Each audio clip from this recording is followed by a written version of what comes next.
Buenas tardes a todos. Hoy estamos en familia porque parece ser que me advierten que hay fútbol de alto voltaje y eso siempre hace padecer, por bueno que sea el conferenciante, como es este caso, que es un conferenciante excelente. Sí, eso me dice mi mujer. Hombre, se nota sobre todo en la asistencia muchísimo. El fútbol, además, muchos han mandado excusa, han mandado pidiendo perdón por no poder venir, pero me da la impresión de que los motivos de algunos tenían un carácter marcadamente futbolístico. Bien, ellos se lo pierden. Como todos conocéis a José Luis es una eminencia en muchos y distintos saberes. Y sobre todo en Conrad es una persona que lo siente de una forma profunda. Yo creo que como habéis venido a escucharlo a él, lo mejor es que empiece y que... Muy bien. Bueno, pues buenas tardes a todos y en primer lugar dar las gracias por haber venido en este día tan señalado, no por la conferencia, sino por el fútbol, que es el gran rival que he tenido yo como conferenciante.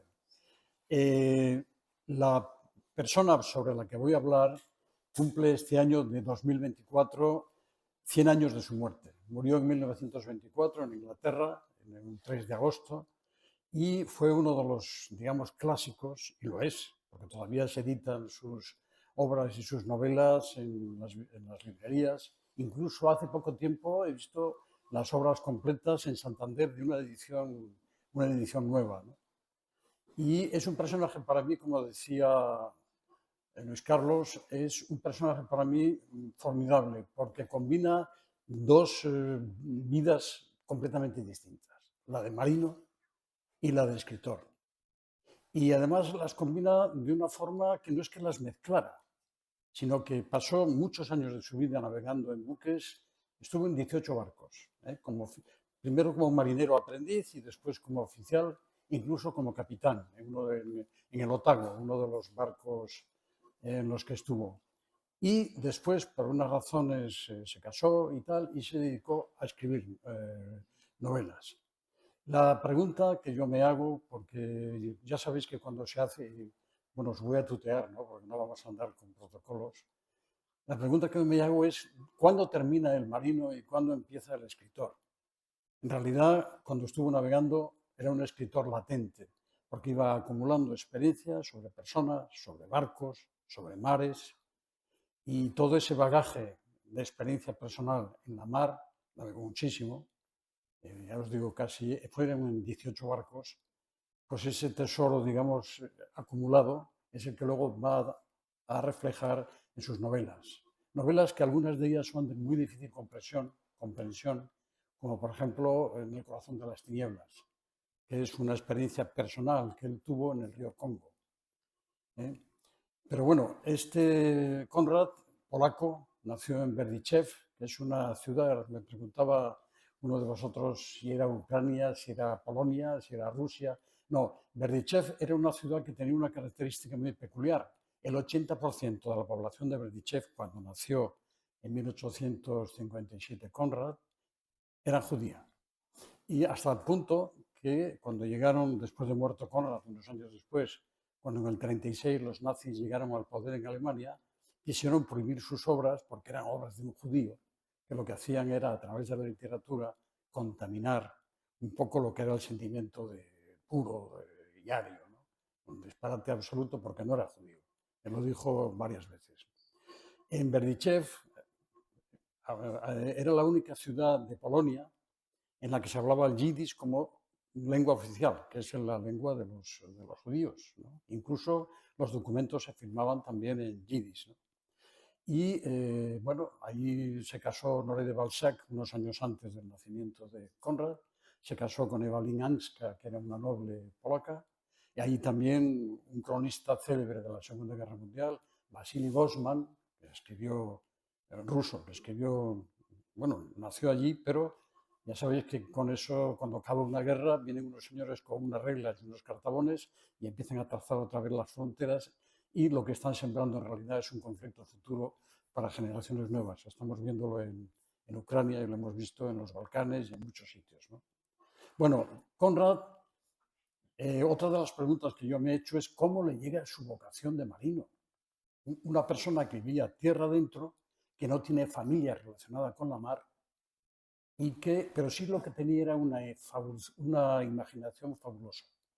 Su padre era intelectual, era un hombre que no tuvo mucha suerte en su vida, fue periodista, tuvo una granja, era un activista político. En la época en la que nació Konrad, que es una época terrible en Polonia, porque reina el zar Alejandro II, hay una rebelión en 1861, antes de que, sí, bueno, ya había nacido Konrad, luego otra en el 63, su padre fue encarcelado, llevaba a Cracovia, y él tuvo que refugiarse de pequeñito con su madre, que se llamaba Eva Bobrovska, tuvo que refugiarse en un pueblo que era Novostachov.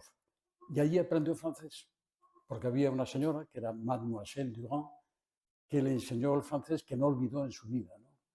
Pues estuvo unos años allí hasta que pusieron en libertad a su padre, su madre murió y su padre murió en 1865. Quedó huérfano y bajo la tutela de su abuela, Teófila Bobrovsky, y le dijo a su abuela, abuela, quiero ser marino. ¿Pero qué disparate estás diciendo? Dijo, ¿cómo vas a ser marino? Sí. Quiero ser marino, quiero ser marino, quiero ser marino. No se le ocurrió otra cosa a la abuela, que tenía amistad con un estudiante joven de medicina, que era Adam Pullman. Dijo, coge a este chico y lo llevas de paseo por Europa, a ver si se le quita de la cabeza la idea de ser marino. Lo llevó efectivamente, estuvieron en el Gotardo, estuvieron en varios sitios, y el chico siguió persistiendo que quería ser marino. No había más remedio que transigir. Entonces, la familia Bobrovsky, que era una familia de la nobleza baja polaca, tenía un conocido que era Víctor Chezco, que era una persona muy relacionada con el mundo marítimo en la Provenza, sobre todo en Marsella. Y dijo, bueno, vamos a mandar al chico allí, que lo embarque, a ver si le gusta la mar, ¿no?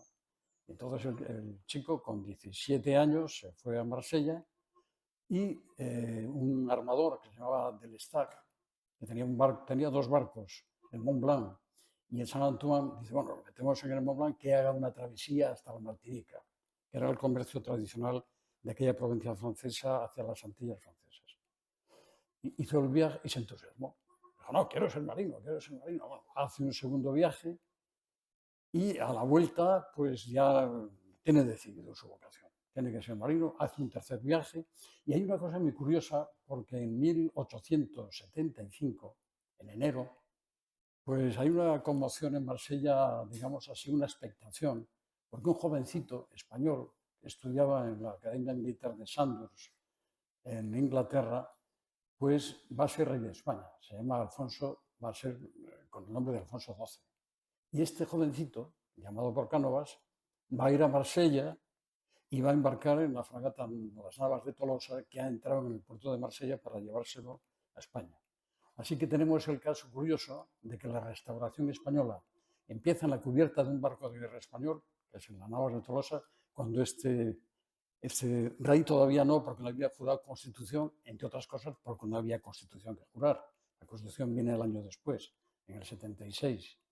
Y termina la restauración en Marsella, en un barco de guerra español, crucero Príncipe Alfonso, cuando desembarca Alfonso XIII en 1931. Esto es una cosa curiosa. Pero Konrad no estaba en el momento en que llegó Alfonso XII, estaba navegando. No llegó de vuelta a Marsella hasta hasta el mes de marzo. ¿Quiso ser marino? Bueno, tuvo una vida, hay unos mitos, hay varios biógrafos, hay dos biógrafos muy serios al que le guste más profundizar en el tema de Konrad. Uno es Jocelyn Weisse, que es una inglesa, una historiadora, que fue la primera biografía seria que escribió sobre él, y otro es John Stape, que también ha publicado una biografía muy documentada últimamente, ¿no? Y hay unos mitos de su vida en esos años de semiadolescencia, que es pues un contrabando de armas que hizo en Marsella para ayudar al pretendiente Carlos en la guerra carlista, en la tercera guerra carlista, precisamente por el tema de Alfonso XII. Y que escribió una novela que se llama Tremolino, que es falsa, o sea, él se pone en primera persona, pero no es cierto. También que se enamoró y estuvo a punto de suicidarse, en fin, hay una especie de mitología que es inevitable en los grandes escritores. La tiene Jack London. Jack London es un gran farsante, se inventa su propia vida. La tiene Conrad, con el tema, más que por culpa de él, por culpa de sus biógrafos. La tiene Julio Verne con su sobrina Matilde en 1925, que escribe una biografía también mitificando al personaje. Pero bueno, el caso es que este chico quiere ser marino y su tío Tadeo Bobrowski, que es el que a la muerte de su abuela se encarga de la tutoría y administrar la herencia que tiene, pues le aconseja que si quiere ser marino se enrole en un barco inglés, porque Inglaterra tiene una flota mercante, estamos al final del siglo XIX, una flota mercante impresionante, con el comercio del té de los Clippers y el comercio de la lana con Australia y tal. Aquí puedes hacer carrera. Y efectivamente el chico se embarca en el primer buque inglés de su vida, que es el Bamis. Es un vapor que llega a Marsella, embarca y este vapor tiene destino al mar de Azov, en Rusia. Pero amigo, cuando llegan a Constantinopla, resulta que Rusia se ha metido en guerra con Turquía por cuestión de los principados del Danubio, Bulgaria y Rumanía. Y entonces, como Conrad es ruso, aunque es polaco, tiene papeles rusos, le dice el capitán del Bamis: no se te ocurra venir hasta el mar de Azov porque te van a reclutar y te van a movilizar los rusos. Y se queda allí.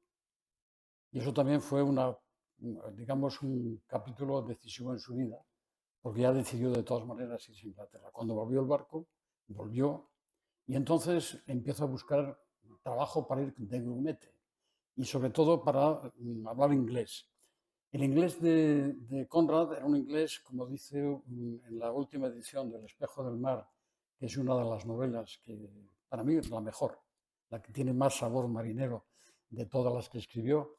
El Juan Benet, que es el que hace el prólogo, magníficamente escrito, por cierto, pues dice, utilizaba una prosa muy difícil, muy densa, porque al no ser su lengua materna y tenía ese afán de perfección, buscaba arcaísmos ingleses, buscaba palabras raras y hacía una prosa muy difícil de traducir. Y efectivamente hay veces, sobre todo los expertos en filología inglesa, que es un tema muy peculiar, o sea, un estilo muy peculiar el que tenía Conrad. Otra de las cosas que nunca habló bien el inglés, me refiero bien, sí, en el tema gramatical, pero el acento era espantoso. El acento era espantoso e incluso fue detenido durante la Primera Guerra Mundial cuando desembarcó de un barco de guerra inglés que había ido para hacer un informe por encargo del almirantazgo y fue detenido porque su inglés era tan malo que creyeron que era espía y lo detuvieron. Bueno, cuando llega por fin a Inglaterra, busca trabajo, lo encuentra en una goleta carbonera que va de Newcastle a otros puertos de la parte este de Inglaterra y está allí, hace 3 viajes, se familiariza con el léxico marinero inglés y automáticamente desembarca y va a pedir trabajo en un clipper transoceánico, un clipper que vaya a Australia. Quiere acumular días de navegación. El barco se llama el Duke of Sutherland y consigue una plaza de marinero en el Sutherland y ahí va a conocer un amigo de toda la vida, que va a ser amigo hasta su muerte, que se llama La Fontaine. Tiene un apellido francés, pero es inglés, y hacen una amistad extraordinaria. Fontaine había sido tripulante del Duke of Sutherland antes que Conrad y se convirtió en hombre de negocios y le va a ayudar incluso financieramente en momentos de depresión económica años después. Bueno, se embarca en el Sutherland, se va a Australia, allí escribe cómo es el muelle circular de Sydney y bueno, hace su navegación, vuelve otra vez y sigue su carrera. Voy a pasar. Ah, no, ya. Ah, perfecto, sí, porque es de plástico y tiene el. Sí, sí. No, no, ya lo sé, sabiéndolo no hay problema. Sabiéndolo no hay problema. Sí.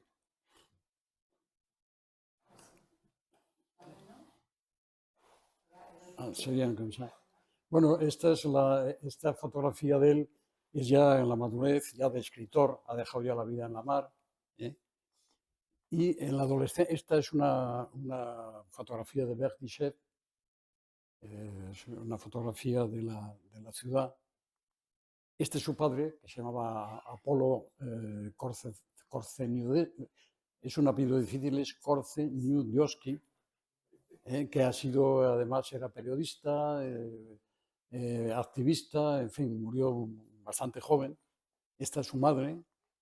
Esto él era de jovencito cuando va a embarcar en Marsella, y este es el puerto de Marsella de la época, y ya empieza a navegar. Empieza a navegar y va, el primer viaje, como os he contado, va a la Martinica, y se va familiarizando con el tema del mar.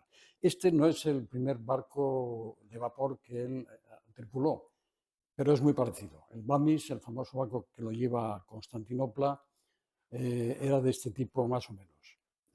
Este es el Duke of Sutherland en Sydney, en el muelle circular. Es una fotografía mala, que por cierto, hablamos del Catizar, la pintura que tiene ahora el Catizar es esta, es decir, es con una franja blanca, los ventanos imitando portas de barco antiguo oscuras, ¿eh? Y él empieza su aprendizaje en el mar. Después del Sutherland embarca en el Europa y luego se presenta a oficial en la Cámara de Comercio de Londres, donde es muy curioso porque él no escribió un diario de su vida. Lo que se escribió es lo que se llama la crónica personal, que la escribió a bordo de un barco, el último que estuvo en la Boba, en la que cuenta anécdotas, pero se aplica un poco de anécdotas, pero no nos presenta de una forma coherente su vida de forma cronológica.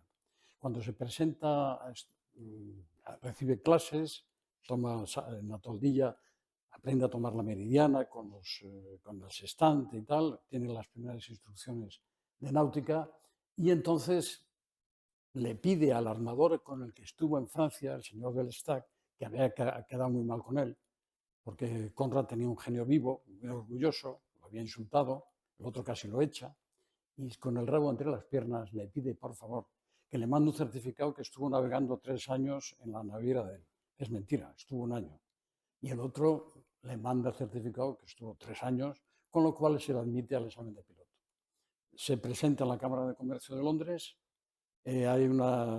describe muy bien cómo fue el examen, era el único alumno, al portero del edificio le da el sombrero y el gabán y se mete a que lo examinen, ¿no?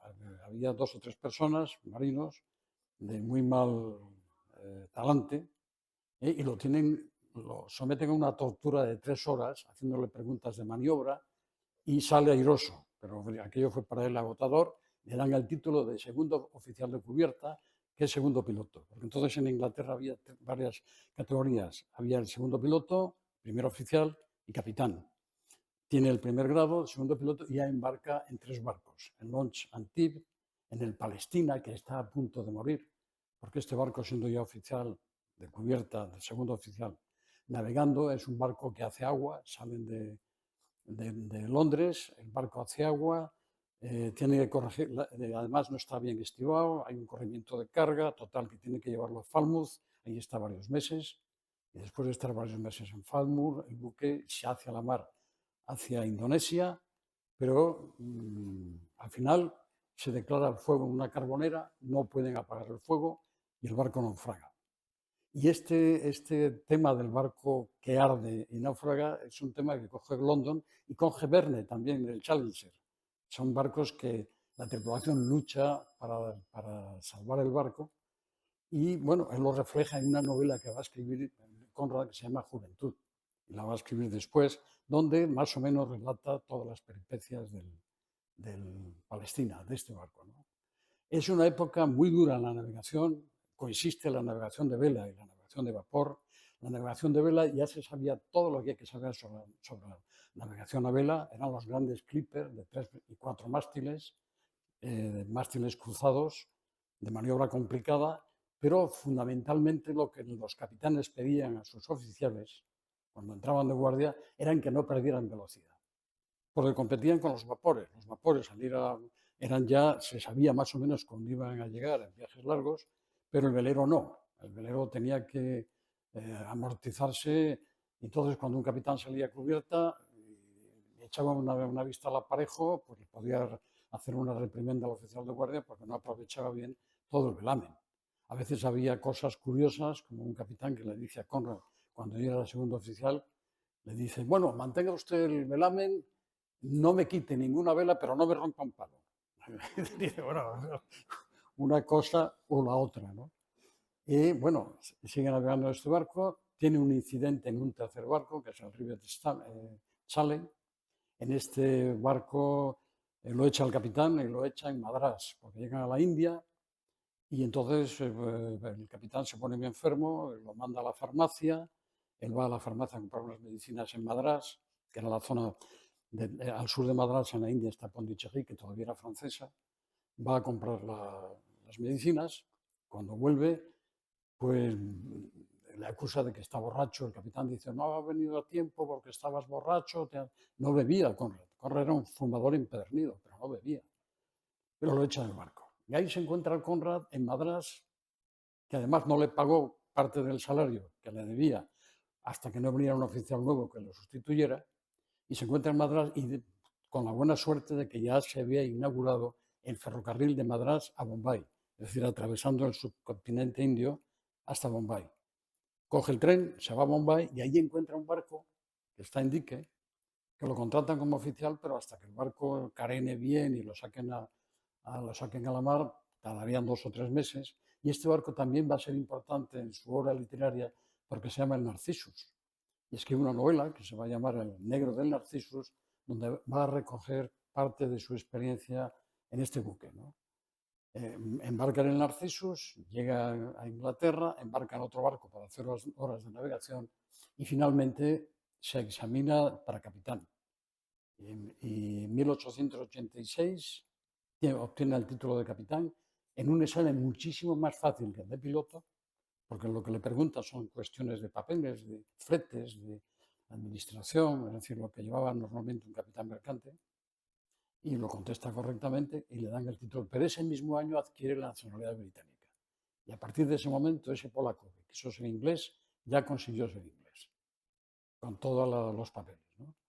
Entonces, el primer mando que va a tener, no mando de barco, sino de primer oficial, va a ser en un barco que está en Ámsterdam, que se llama el England Forest, y describe en otra de sus novelas, no de sus novelas, sino una especie de retazos, ¿no?, de sus experiencias personales, que se llama El espejo del mar, describe cómo se hace cargo de ese barco. Llega a Ámsterdam, es invierno puro, están todos los barcos sin tripulación, llenos de carámbanos, con nieve, con un frío tremendo.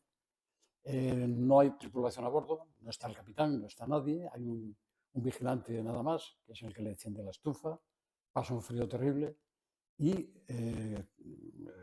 se desplaza a la capital para ponerse en contacto con la naviera y tiene prisa que le llegue la carga para que poder salir al barco.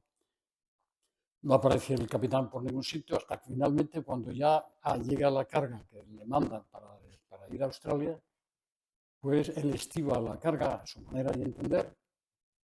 Y cuando llega el nuevo capitán, lo primero que le pregunta es: ¿cómo ha dispuesto usted la carga? Dice: pues lo he dispuesto de esta manera. Se le queda mirando al capitán y dice: vamos a bailar en este viaje, ¿eh?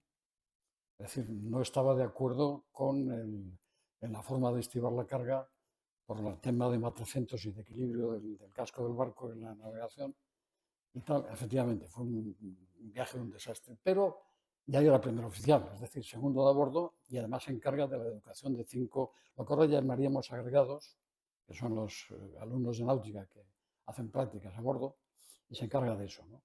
Pero tiene la mala pata de que al llegar está llegando a Singapur, pues con una maniobra que hace un marinero con un fichero le hiere bastante en una pierna y tiene que dejar el barco y hospitalizarse.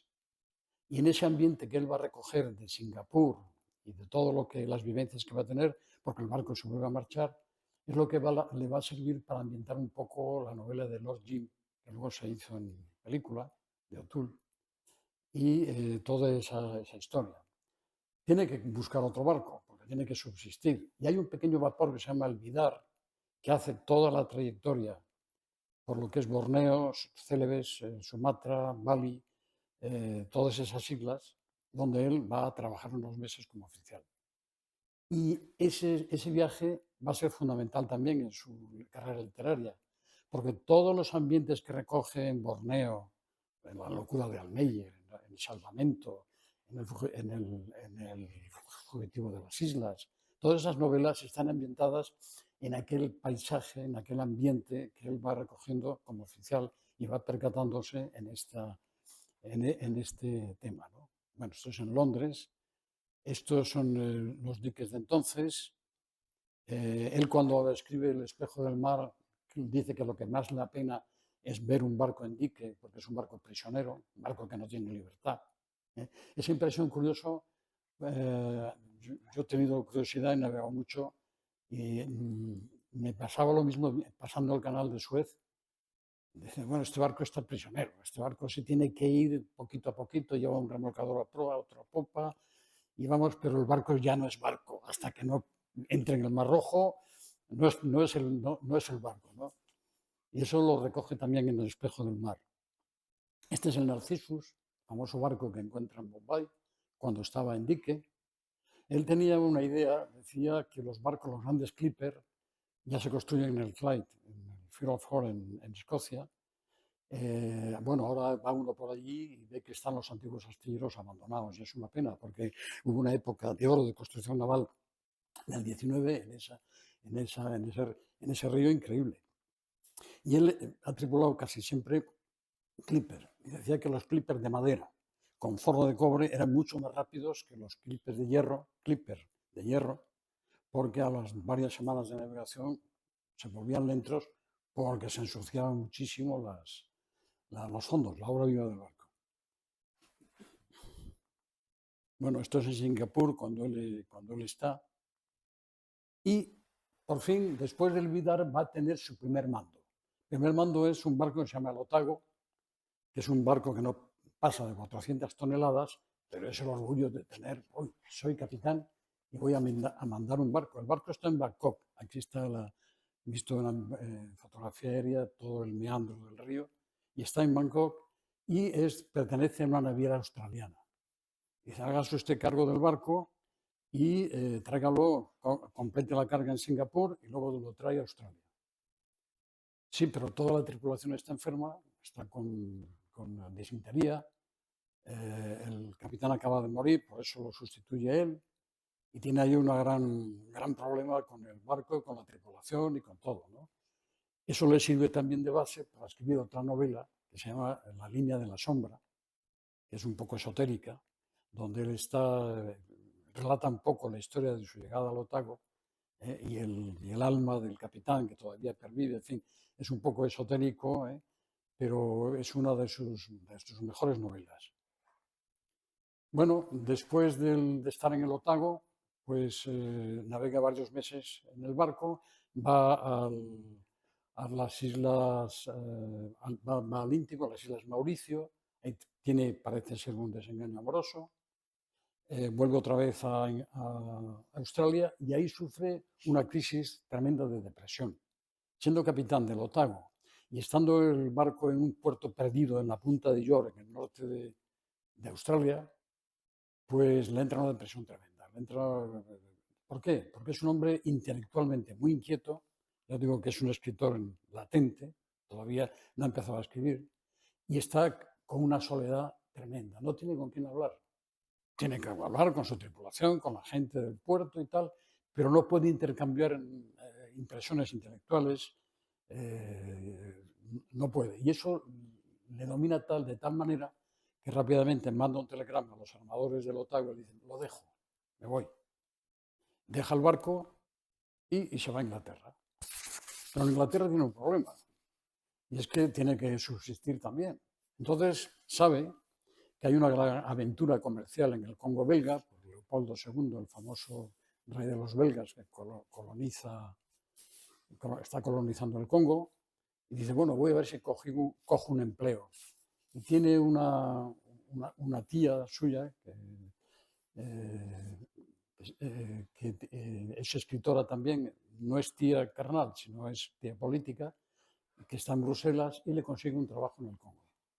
Entonces va al Congo y ahí tiene la impresión terrible de lo que es remontar el río, más de 1000 kilómetros, ver la injusticia tremenda de la colonización belga, ver este fulano que debía de ser estigmatizado en la historia porque Leopoldo II fue algo tremendo, ¿no?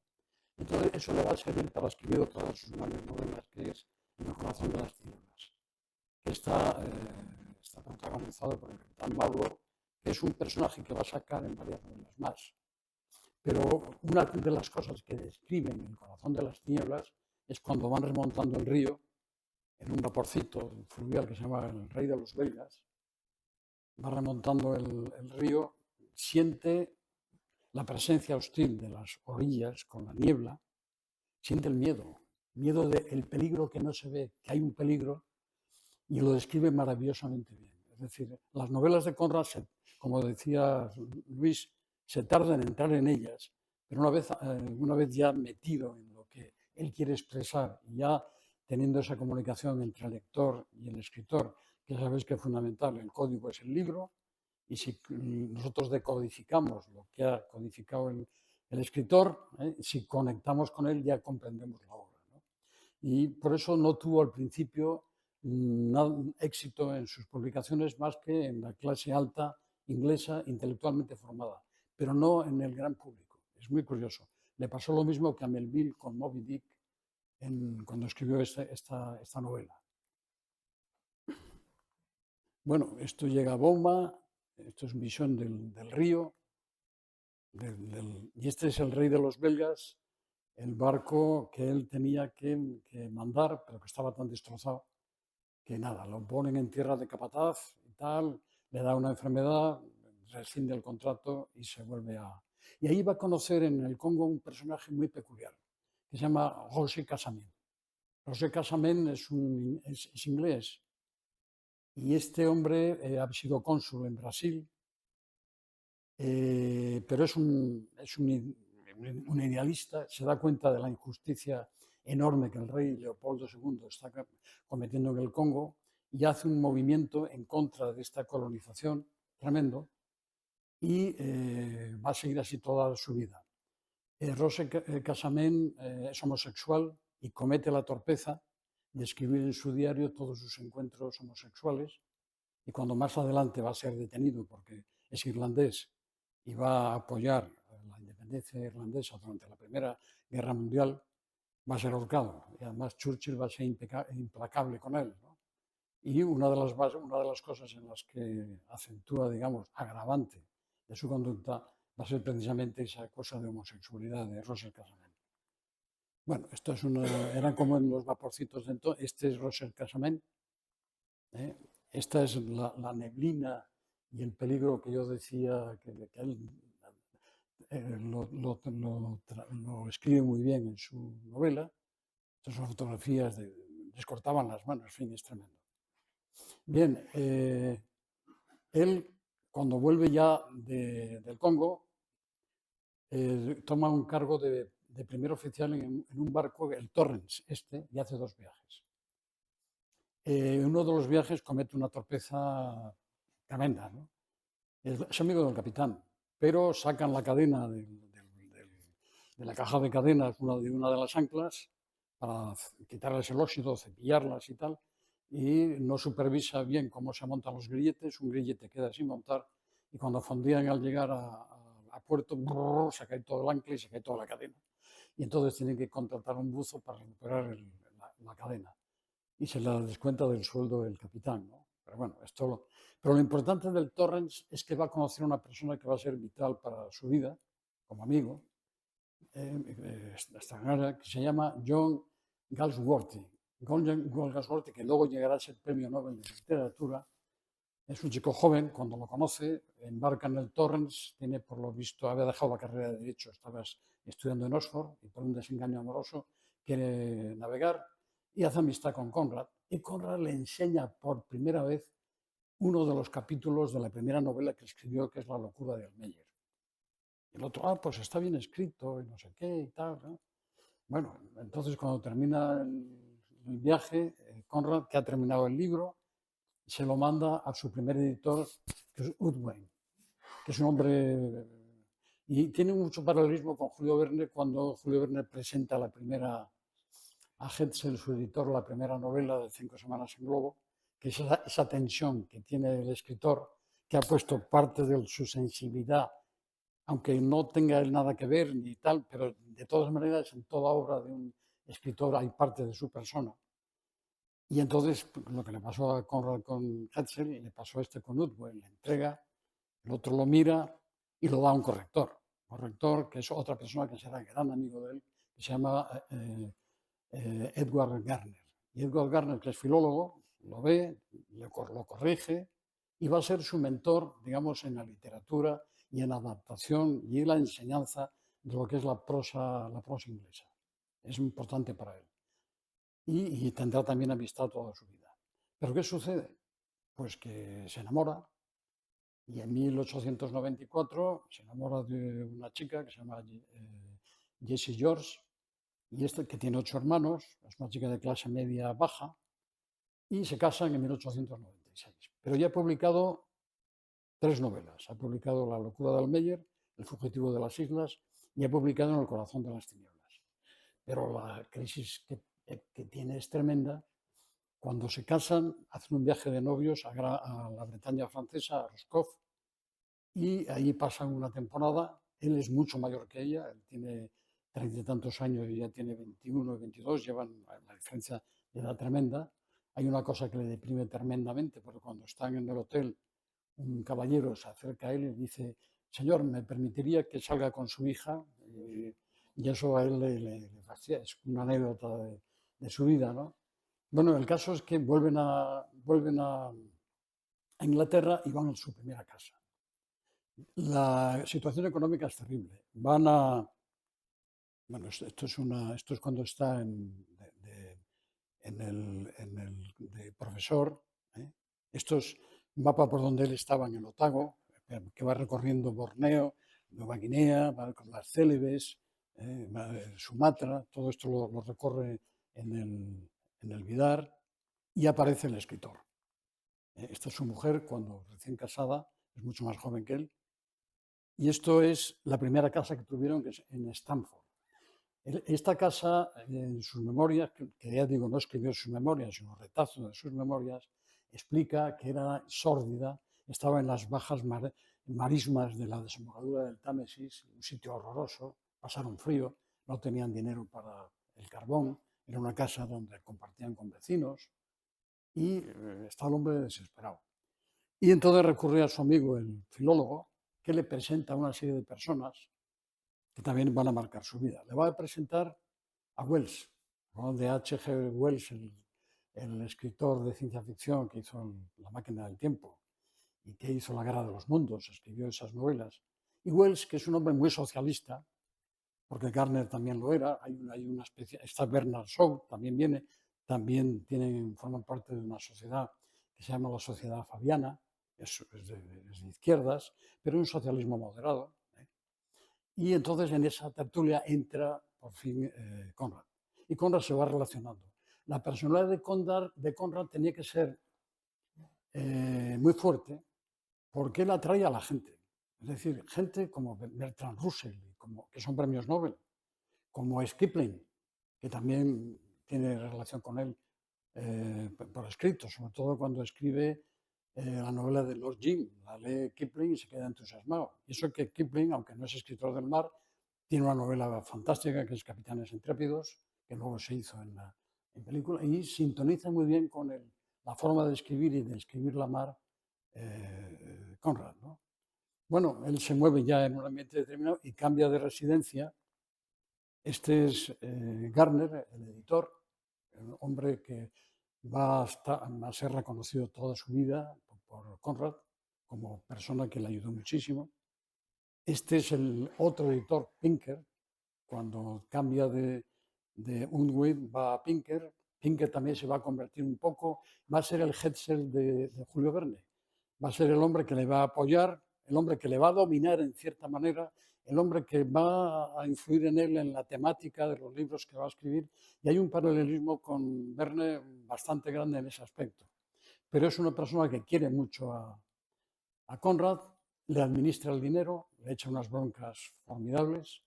Conrad tiene tendencia a la depresión, a veces se deprime y no escribe nada.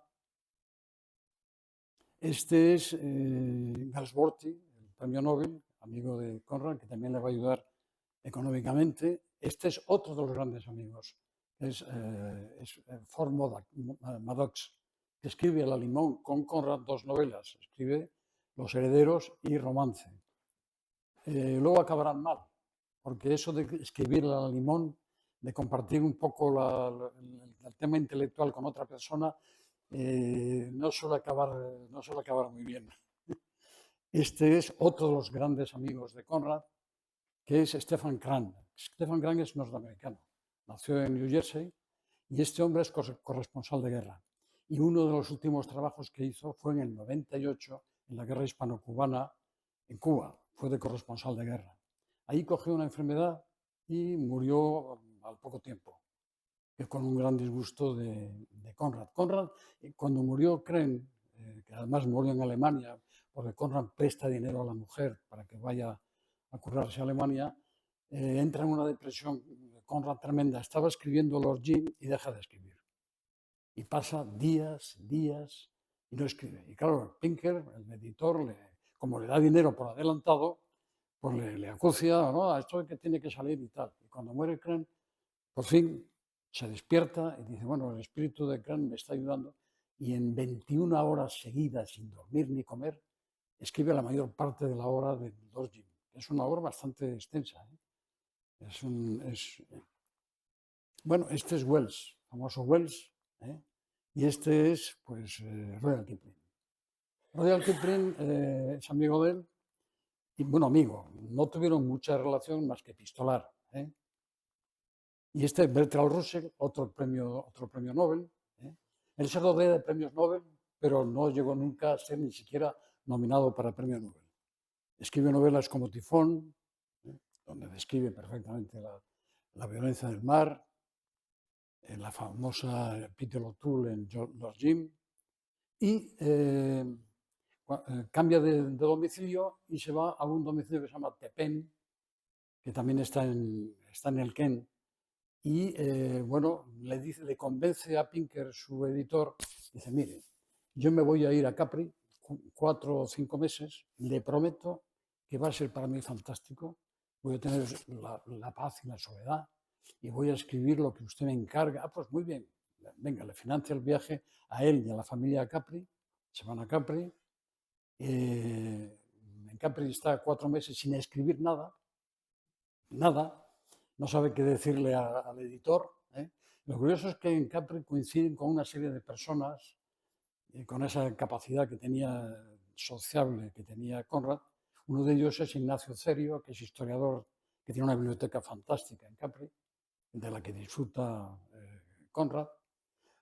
Es una isla donde hay, digamos, una parte depravada, es un centro de homosexuales enorme, hay grandes orgías, ahí está Alfred Krupp, el segundo de los Krupp, dos de las célebres acerías de Essen, donde hacen unas juergas ahí tremendas, no tiene nada que ver Conrad, pero el ambiente de la isla es un ambiente tremendo. En aquella época había varias islas de moda, una era Capri, otra era Corfú, otra era Madeira, que son las islas de moda de la época donde va gente, en fin, de todo tipo, ¿no?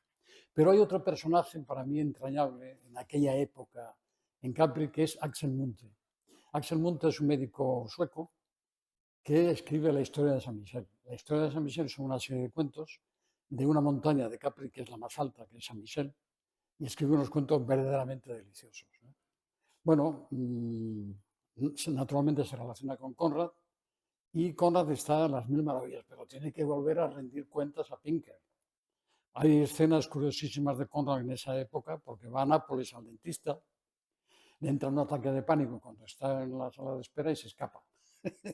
y lo escribe, ¿no? Lo cuenta. Pero vuelve a Inglaterra y Pinker, claro, ya no puede más. Le he dado a usted tanto dinero, le he dado no sé qué, no me ha hecho nada. había hecho una especie de escrito. Fijaros que estamos, eso fue en 1905, y en 1905 se produce la primera revolución, pre-revolución rusa. Es la época en que el zar Nicolás II tiene que transigir y fundar una dama, y es la época de los dos grandes episodios navales rusos terribles. Uno de ellos es la rebelión del acorazado Potemkin, famoso en el Mar Negro, que es de ese año, y otro es la derrota del almirante Rozhesvensky cuando viene con su flota del Báltico, se enfrenta con los japoneses, con Togo, y pierde la batalla de Tsushima. Es un machaca, es una cosa verdaderamente tremenda, ¿no? Entonces él intenta escribir un libro que se llama Autocracia y Guerra, relatando un poco sus impresiones, pero no tiene éxito. Claro, cuando le presenta esto a Pinker, Pinker monta en cólera y le quita el dinero y ya no quiere saber nada. Y entra en una terrible depresión Conrad, porque era un hombre que tenía esa característica, ¿no? Era una persona que entraba, primero tenía una actividad extraordinaria, después caía en depresiones y luego empieza a tener un mal físico que es la gota, que no le va a dejar ya en toda la vida, hasta la muerte en 1924.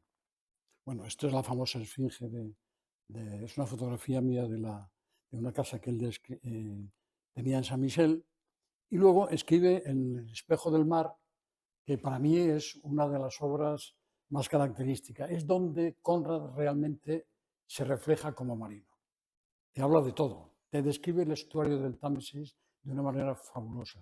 Describe las obligaciones del primer oficial en el castillo de Proa, en el fondeo de anclas, que parece una cosa sencilla. En un velero es tremendo, ¿eh? No es lo mismo que en un barco de vapor, que tienes las máquinas de vapor y que cuando el capitán os viene a fondo y te describe perfectamente cómo llevan las anclas en pendura, cuando están en fondos poco dudosos para fondear rápidamente, en fin, y va describiendo facetas de la vida marinera escritas con la prosa de Conrad que son extraordinarias, ¿no?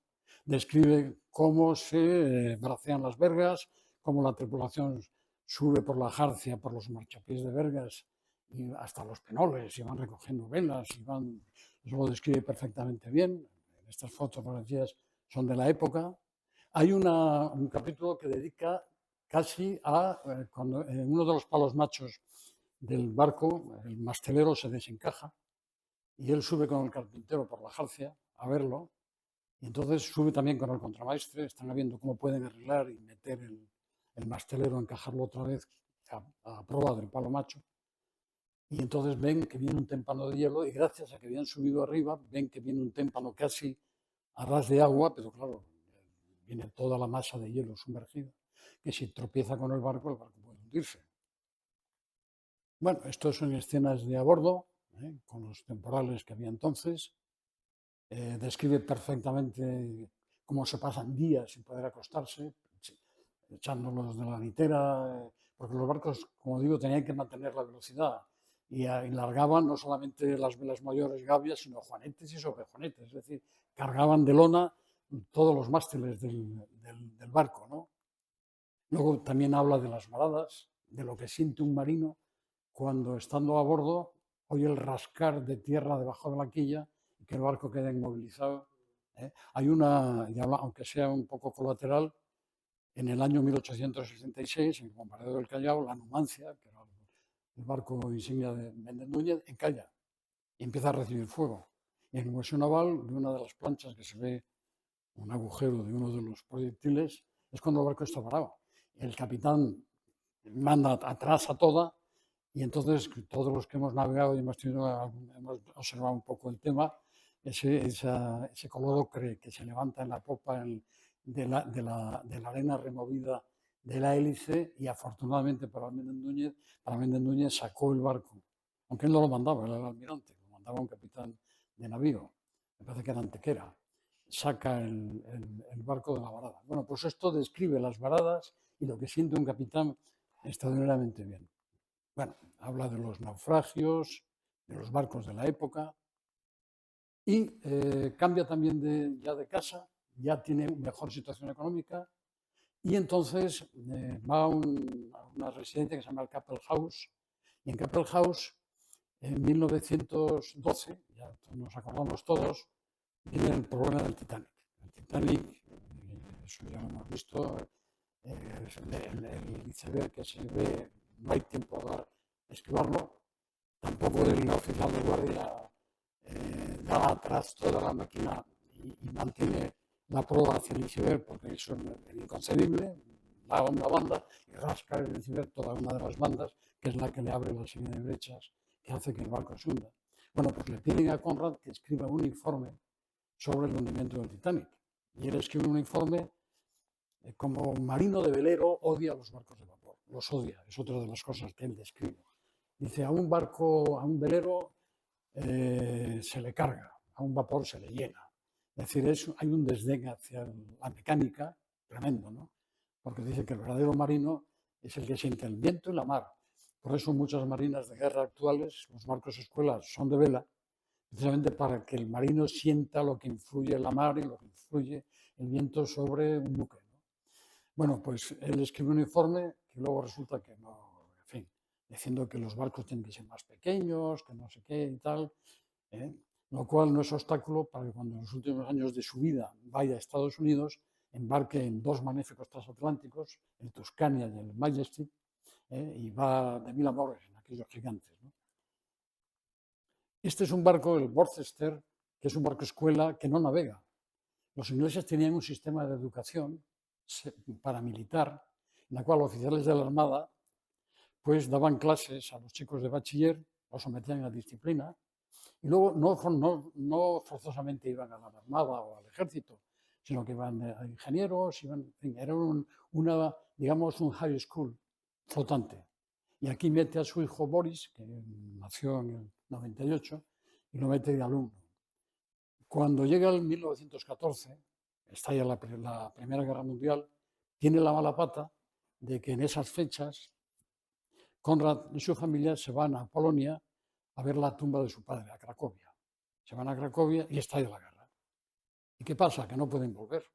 Los trenes están atestados de tropas, ya no hay horarios para viajeros, todo es la prioridad militar, de carga, de cañones, de personas, soldados y de tal. Y todos se refugian en un centro de vacaciones que se llama Zakopane, y ahí conoce Conrad al pianista Rubinstein, que también se refugió en ese momento allí. ¿Y cómo vuelven? Vuelven de mala manera, llegan a Viena, en Viena está a punto de ser detenido porque es inglés, y los imperios centrales, los ingleses son enemigos, puede arreglar el asunto y por fin a través de Normandía, en Caen, vuelve otra vez a Inglaterra. En 1915 estrena otra de sus mejores, publica otra de sus mejores novelas, que es Victoria, que es una novela que además se agotó rápidamente todas las ediciones que fueron saliendo. Y no tiene nada que ver con la guerra. Victoria es una novela más que se desarrolla en aquellos ambientes de Indonesia y de Borneo, ¿no? Bueno, el almirantazgo quiere aprovechar su fama, ya es un hombre famoso, ya es un hombre que ya no tiene problemas económicos, y le pide, por favor, no está en edad militar, aunque sus amigos han ido, entre ellos Rudyard Kipling, su hijo era corto de vista y el padre, como escritor de la época victoriana, le fuerza al hijo a meterse en el ejército, va como segundo teniente y el chico se incorpora, y en la batalla del Somme, donde mueren decenas y decenas de miles de ingleses, muere el hijo de Kipling y no se encuentra su cuerpo, pero sí se encuentran sus gafas. Y eso le pesó a Kipling toda su vida. Bueno, pues a Conrad, con su hijo Boris, es al revés, no quiere que vaya al ejército, pero Boris quiere ir y entonces Boris se alista, va como segundo teniente a un cuerpo de comunicaciones, desembarca en Francia y de repente un obús dispara un proyectil, cae sobre un muro de ladrillo y todo ese muro se le cae encima a Boris, no se recupera del trauma, no tiene heridas que curan, pero tiene el síndrome de guerra. Tienen que evacuarlo y, en fin, es un desastre. Bueno, pues lo que yo contaba, el almirantazgo dice, embarque usted en un destructor en un destructor en el Canal de la Mancha y escribe un reportaje de cómo se porta el espíritu de la marinería y tal. Esto es en 1917. Él se embarca y luego se embarca en un barco K. Un barco K son barcos trampa. Entonces los submarinos de la época emergían para dar torpedos cuando había un mercante, le daban un aviso, la dotación, los pasajeros evacuaban el barco y lo hundía el cañón. Los barcos K se hacían pasar por mercantes inofensivos, pero tenían toda la artillería oculta y cuando emergía el submarino lo zumbaban y se lo hundían. Entonces Conrad, esto está en un barco K, pues embarca y hace también su crónica, ¿no? Estas son fotografías de esa época, cuando está en el barco K, con los cañones ocultos. En fin, esta es su mujer en los últimos años de su vida. Esta es la última casa que tuvo en Oswald, que era una casa donde tocó Mozart de pequeño, un sitio paradisíaco con grandes jardines. Y en esa época, que va de 1919, cuando es la paz de París, hasta 1924, va a vivir en esa casa. Y en esa casa pues va a representar en teatro Victoria y El agente secreto, que es otra de sus mejores novelas, pero con la peculiaridad que es un hombre que no aguanta la tensión y se queda en el hotel y no asiste al estreno, ¿no? Van los reyes de Inglaterra también a ver el tema de Victoria, pero el hombre ya tiene una novela que es la última novela, que es El pirata, que es la última novela que va a escribir, que la tiene en ese momento. Bueno, aquí está en un viaje que hace antes de morir a Estados Unidos. En Estados Unidos ella tiene su editor, que es Black, y Curle, que es un amigo suyo, y van a visitar las imprentas. Editar en Estados Unidos era éxito, seguro. Le pasó a Jack London. Jack London tenía un mercado muy grande, tiene una red de distribución de ferrocarriles extraordinaria y por poco que se vendiera se distribuía por todo el país y en fin, se ganaba dinero con esto, ¿no?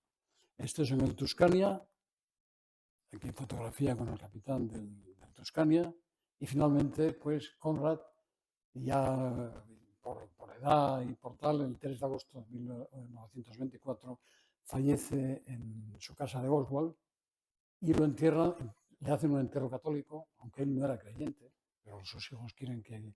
Y lo entierran a 6 kilómetros de Canterbury, está en la iglesia de Santo Tomás, y lo entierran allí.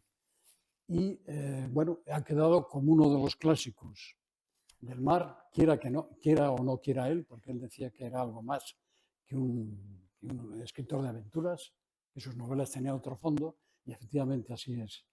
Y de su vida, de su hijo Boris comete la torpeza de vender manuscritos de su padre que no existen, le condenan a 2 años de cárcel, luego se rehabilita, la secretaria, la señorita Holloway, pide por favor que le den la máquina de escribir como recuerdo, no se la dan, y el segundo de sus hijos, John, pues le hace una lápida, que es la que figura en la anterior, y su mujer, que ya en buena situación económica, engorda terriblemente, llegó a pesar 120 kilos, y tiene delirios de grandeza y se hace bordar en los pañuelos una corona condal, por decir que era condesa, y es mentira. Bueno, pues para no cansarles más, esta es un poco la síntesis de lo que es la vida complejísima de este escritor, que fue marino y fue escritor.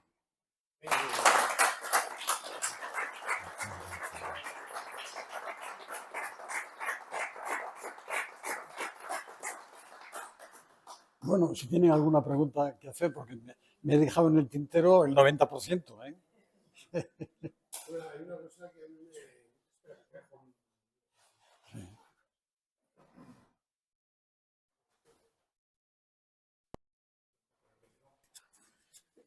muchas gracias. Nada.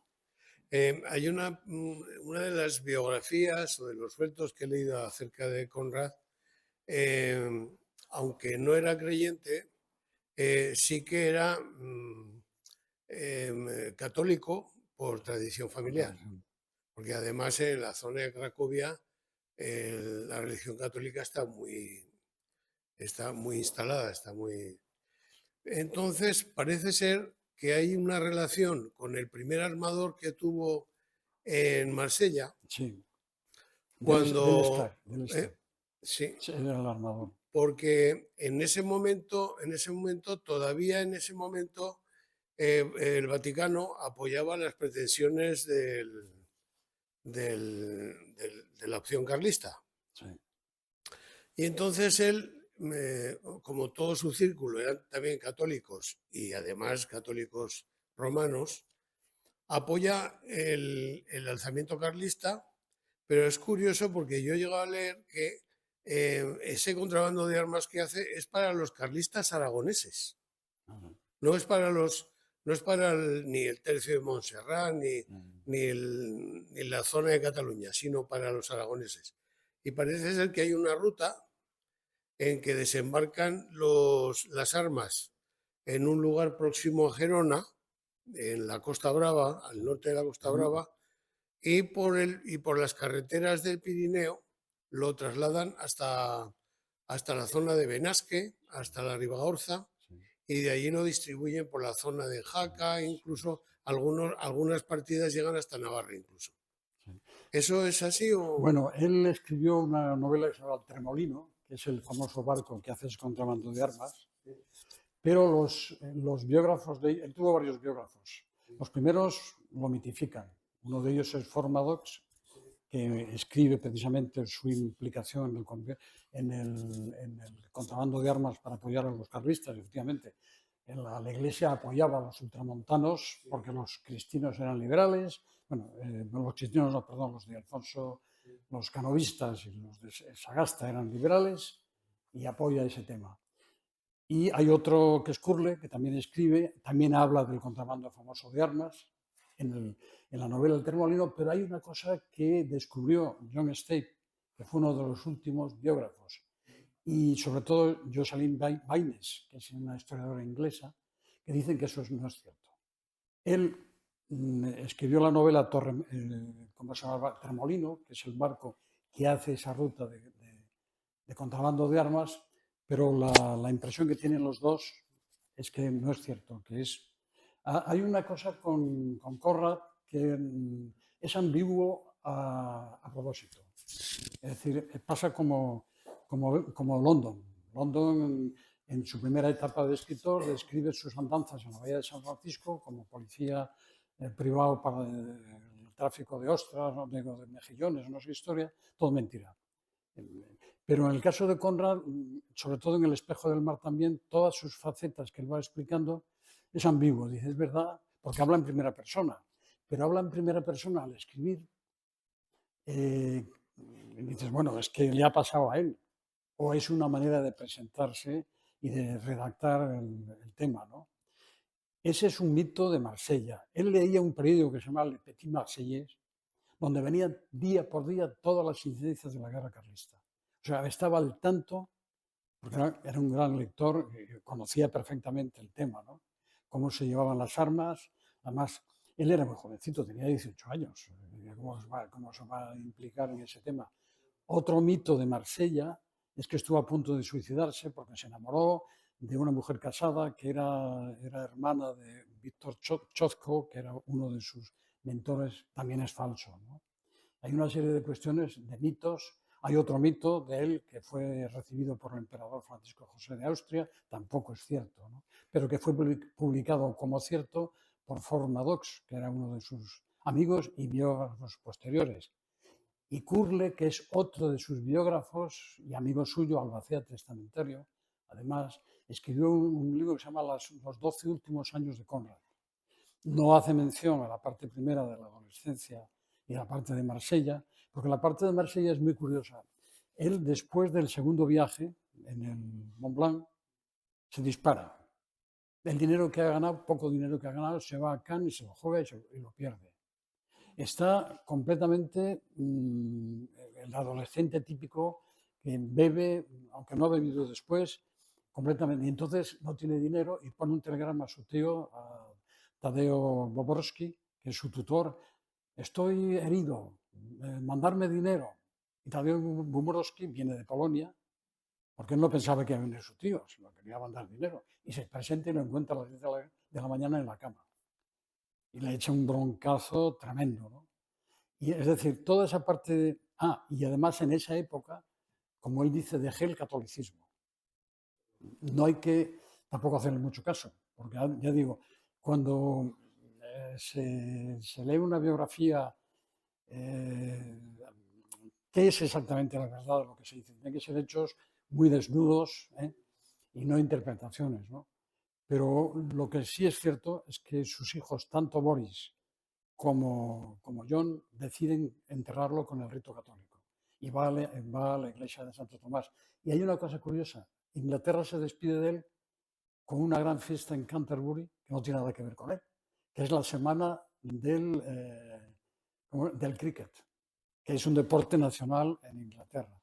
Y entonces toda la ciudad de Canterbury, cuando sale el ataúd, está adornada con banderas y todo, pero porque es la semana del cricket, no por él, ¿no? Y se lo llevan, ¿no? Pero él no fue creyente y no tiene además en sus novelas nada que indique que tenía, en fin, que fuera creyente.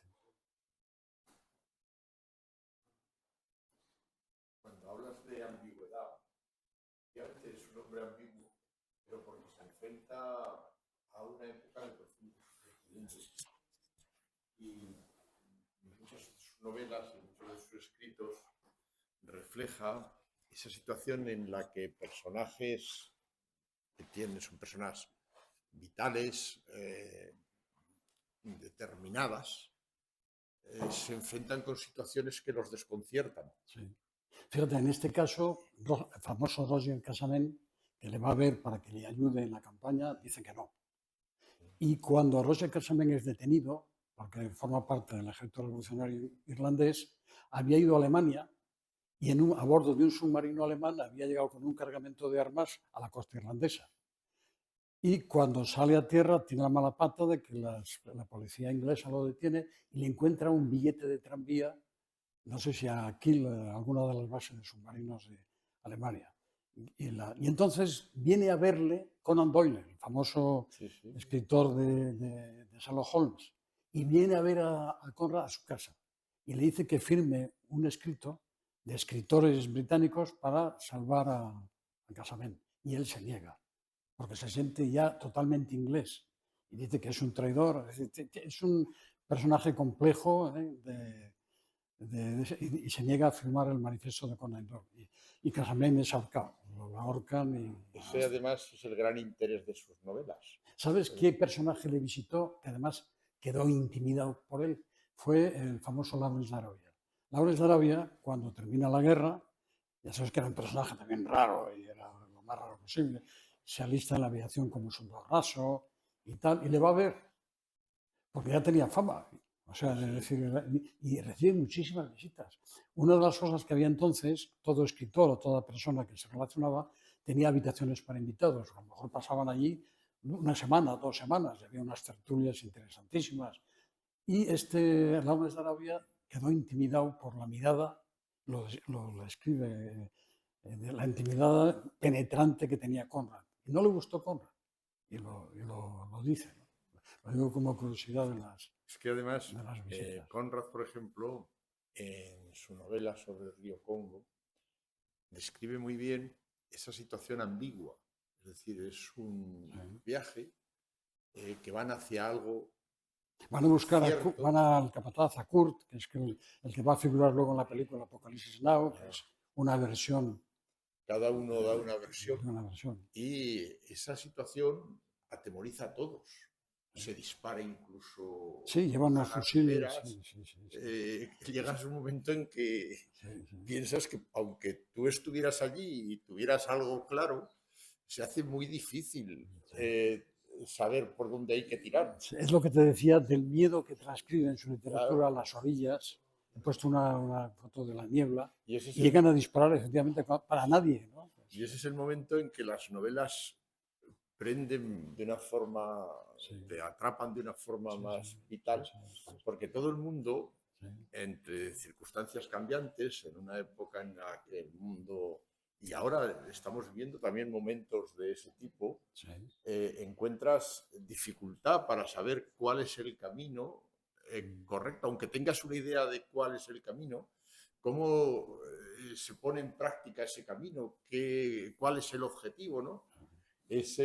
Aquí teníamos un compañero en estas cosas de la mar, de la Liga Naval, que era Joaquín Quimet, que fue jefe administrativo de extranjería y que tuvo una aventura, tuvo una vida vital, un trayecto vital de un auténtico hombre de Baroja. Él empezó de marinero recorriendo con un mercante el río Congo. Después se hizo oficial, pasó a la Policía Nacional y al final pasó a la Armada y de la Armada a la Policía Nacional y después. Y era un hombre que dominaba esas situaciones, y yo no sé si por esa experiencia en esos ríos de África, dominaba muy bien las ambigüedades de la vida, las falsificaciones, llegó a ser un maestro en la falsificación y daba incluso cursos, Joaquín, a los grandes bancos, a los expertos en falsificaciones de los grandes bancos sobre cómo tenían. También se produce otro fenómeno que tú has descrito bien, que es el tránsito de la vela al vapor. Ese tránsito desconcertó a todos los marinos. Bueno, fíjate que hay barcos de vela llevados en carbón, porque claro, el tema de la logística, el tema de los vapores, la cantidad de carbón, 70 toneladas diarias de carbón. Fíjate, los españoles de un barco de 3.000 toneladas, la cantidad de carbón que tienen que hacer. Entonces, la logística era muy sencilla. Se distribuían depósitos de carbón por todo el planeta, y esos carbón los llevaban los veleros. Claro, y pone a los veleros, que ya de por sí eran barcos que tenían muchos azares de mar, en uno que es quizá el más terrible para el marino, que es el fuego. El agua con el carbón reacciona, fermenta y genera fuego. Esa época fue la época, siempre el mar, vuelvo a repetir, ha tenido como peor enemigo el fuego, pero en esa época es cuando más incendios se producen. Y se relatan en muchos escritos, en muchas crónicas y en muchas novelas, el fuego, que es el terrible enemigo oculto. Claro. Se empieza a calentar el carbón. Cuando en el Palestina empezó a arder una carbonera que llevaba en carbón, aunque era de vela, entonces era tapar absolutamente todos los huecos para que no entrase el aire y no alimentase el incendio. Y llega un momento en que está el calor que hay en las cubiertas, que tienen que estar acogidos en las jarcias, no pueden pisar la cubierta del calor enorme. Y eso lo describe muy bien Julio Verne en El Chancellor, y Jack London tiene otra novela, también un cuento corto, donde también describe un incendio de las mismas características. Y como, bueno, esto lo vivió el propio Conrad, porque lo vivió él, nosotros era de fantasía, tanto de Verne como de London, ¿no? Fíjate, en 1916 se producen 4 fallecimientos de 4 personajes totalmente distintos. Quiero decir que es la encrucijada de la historia. Muere Jack London, se suicida. Es muy curioso cómo el fabulador, el hombre que vive de la imaginación, llega a desquiciarse en algunos casos. Es el caso de London, que se suicida, el caso de Salgari, que se hace el harakiri, el caso de Allan Poe, que no es que se suicide, pero que se sume en la locura, de todos estos escritores, porque lo que producen no es tangible, es la idea, es, bueno, sí, el libro, está el libro, es mi imaginación, se encuentran con un vacío, y quizá el origen de las grandes depresiones de Conrad se debe precisamente, yo creo, a la falta de consistencia personal de lo que está haciendo, porque él tiene que tener el éxito en todo lo que hace, y no sabe, no está seguro si lo va a tener en el siguiente paso, y en el otro, y en el otro. Y él ya te digo, tenía unas depresiones tremendas que no tuvo en su vida de marino, pero sí la tuvo en su vida de escritor. Y probablemente sea una cuestión de estas, ¿no? Una pregunta. Al hilo de lo que dices, ¿él fue verdaderamente feliz en alguna época de su vida? Yo creo que no. No. Él cuando se marchó del Otago, es cuando entra en crisis como marino, siendo capitán, él tenía una sensación de soledad tremenda. La prueba está que sus personajes, casi todos los personajes de sus novelas, son seres que no tienen sitio en la sociedad. El fugitivo de las islas, la locura de Almeyer, el agente secreto. El agente secreto escribe 3 novelas que no son de temas del mar seguidas, que el agente secreto,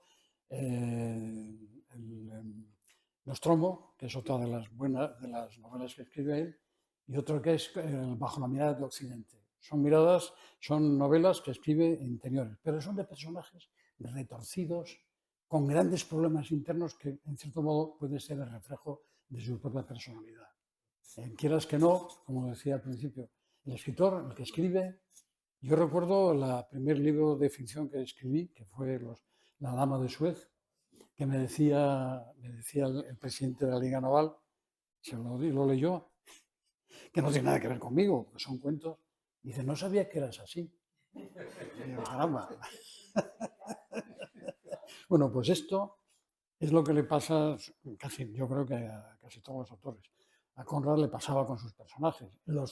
Solamente hay una novela que acaba bien, que es Azar, que es la relación de una hija con su padre, que él domina a la hija, pero la hija acaba con su dulzura dominando al padre y queda la novela bien.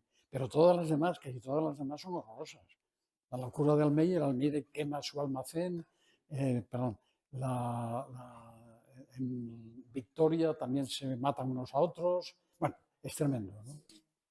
Pero aparte de la trama, que es muy de la época, es muy de folletín del 19 también y principios del 20, viene la personalidad del escritor. Y ahí donde un auténtico especialista, un auténtico biógrafo, porque eso es un trabajo para analizar la personalidad de Conrad, como la de cualquier escritor, a través de su obra. Dostoyevsky, por ejemplo, otro personaje que no me extraña nada que estuviera traumatizado, porque Nicolás I, a Dostoyevsky, es que era militar, era de ingenieros, lo lleva a la fortaleza de San Pedro y San Pablo y le hacen un fusilamiento falso, le montan los ojos, claro, ese hombre ya estaba, no, crimen y castigo, pues claro, tiene que, o el jugador, o lo que sea, está completamente hecho polvo, ¿no?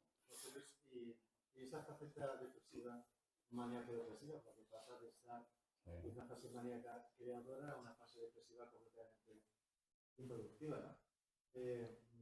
Sus amigos no tienen ninguna visita de algún frenólogo, de algún psiquiatra médico de aquella época, no has contado.